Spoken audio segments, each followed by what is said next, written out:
284207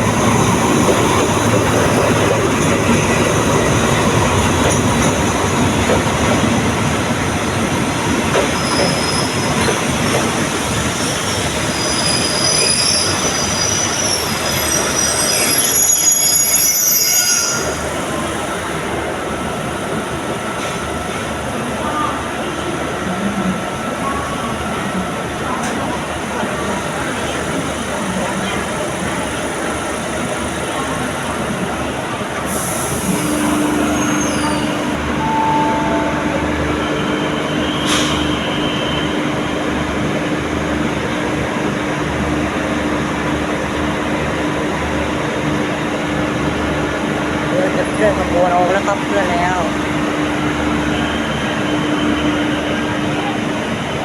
เราได้เคลื่อนขบวนออกแล้วนะมาจอดรางของ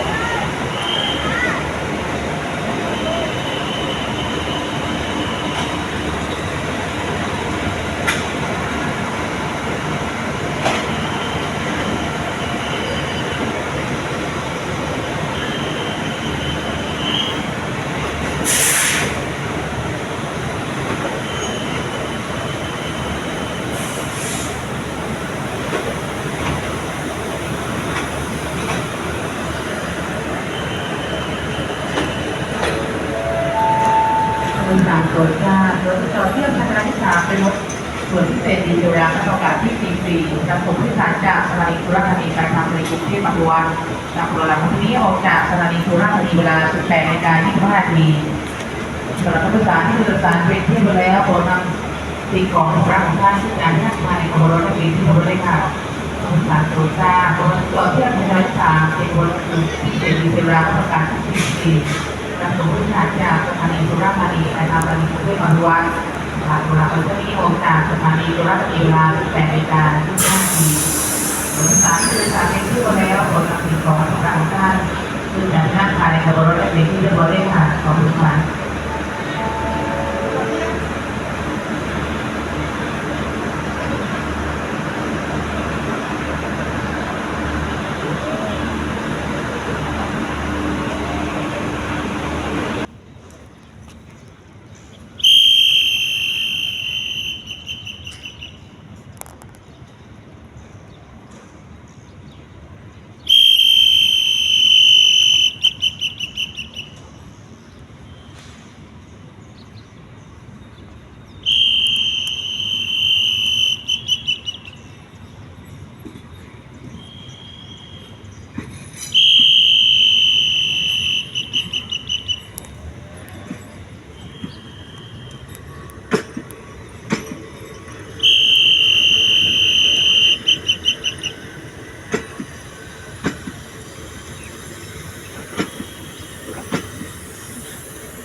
ในท้ายที่เรา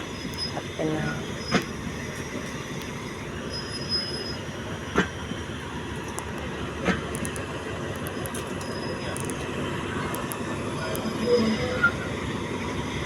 รถไฟเดี๋ยวมาดูตอนที่เขาตัดขบวนแล้วกันครับ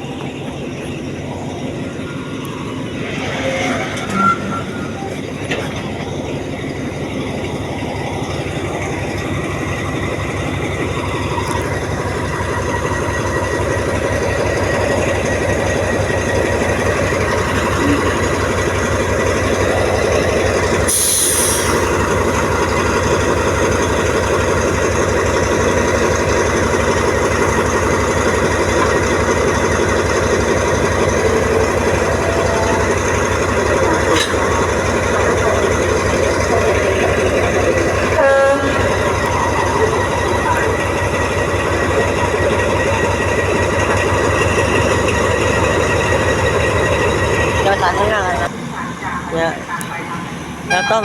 4207นะแล้วก็จะเอามาต่อกับริ้วรถนอนเสริมนะ เพื่อเราจะเปลี่ยนเอารถนอน2 ตู้นะครับให้กับรถนครศรีธรรมราชรถด่วนรถด่วนที่86นะครับ86จากนครศรีธรรมราชไปทางกลางกรุงเทพวัดนะครับเนี่ยมาแล้วมาแล้วโอ้ยเครื่องพลาสติกซะด้วย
ไม่เข้านะไม่เข้า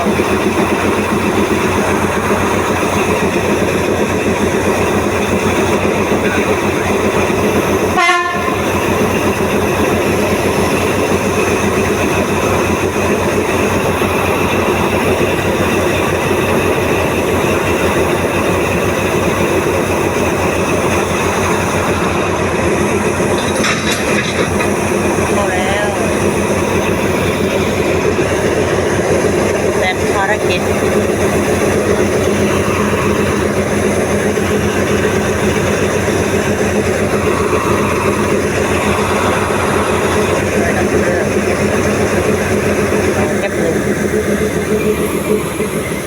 ดับเครื่องไปที่เรียบร้อย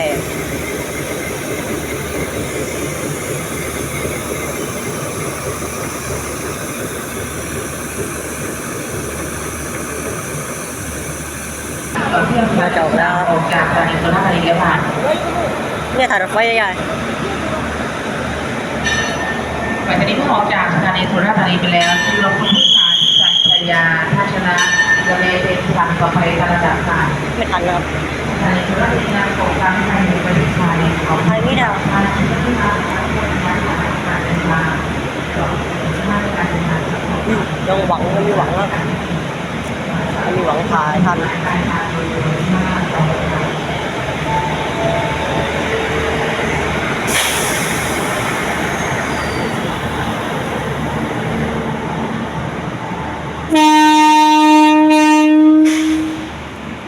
ขบวนที่44ออกจากสถานีสุราษฎร์แล้วครับ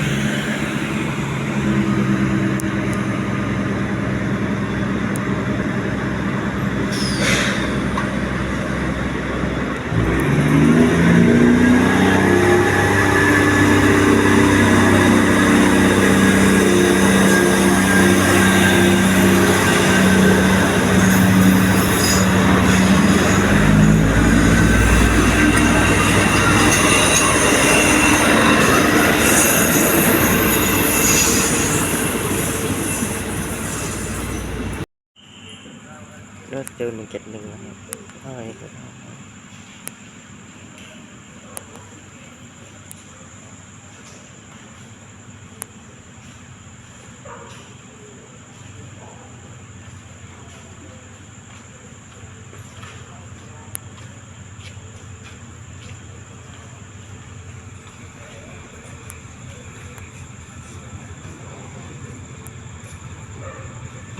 ใบนี้ก็ได้เชื้อ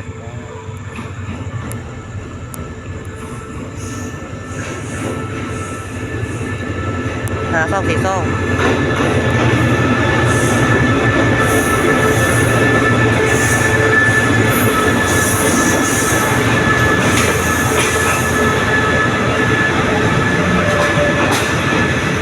นี่ก็เลยยัง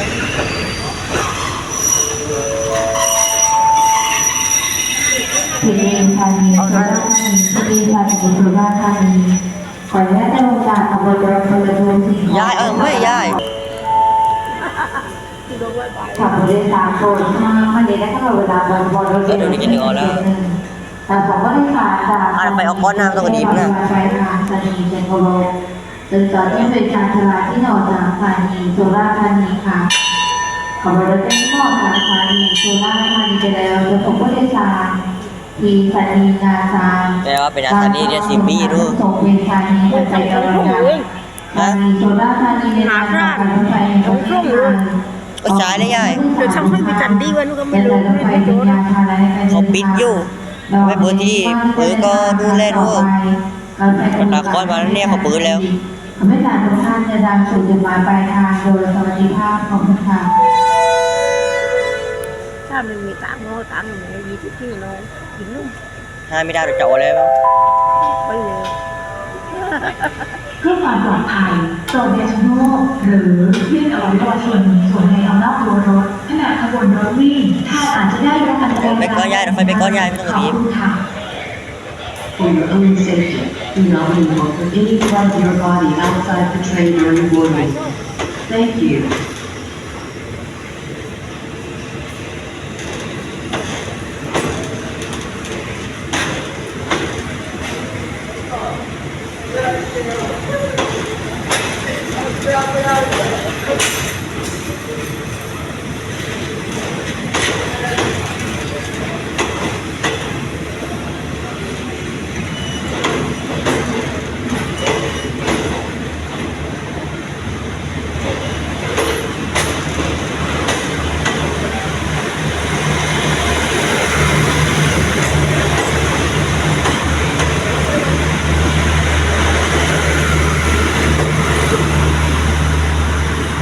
ทั้งหมดเลยจริงเราจะใช้ท่านี้นะครับ